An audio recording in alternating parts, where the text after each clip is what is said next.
Assalamualaikum warahmatullahi wabarakatuh.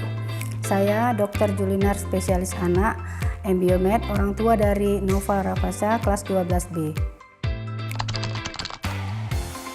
Yang pertama yang sangat saya perhatikan adalah potensi anak.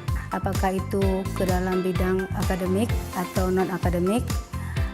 Yang kedua yang kita lihat adalah track record sekolah. Yang itu sangat penting bagi seorang anak untuk memotivasi si anak dalam meraih cita-citanya.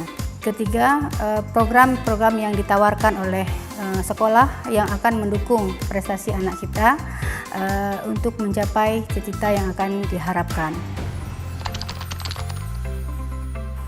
Yang sangat berkesan bagi saya seorang ibu selama anak sekolah di Fatih yang sudah 6 tahun adalah terjalinnya interaksi antara guru, anak, orang tua yang sangat memperhatikan terhadap perkembangan anak, kemajuan proses belajar anak. Terus di Fatih itu juga setiap ada perlombaan baik nasional dan internasional selalu memotivasi anak kita untuk maju tampil percaya diri.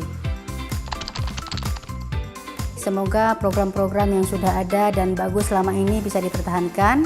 Semoga juga ada program-program eksternal yang bisa berkontribusi di masyarakat, khususnya masyarakat Aceh. Semoga ke depan Fatih dapat menciptakan generasi-generasi yang unggul, yang percaya diri, berkarakter, dan beriman untuk menghadapi tantangan era globalisasi nantinya dan untuk kemajuan masyarakat Indonesia pada umumnya.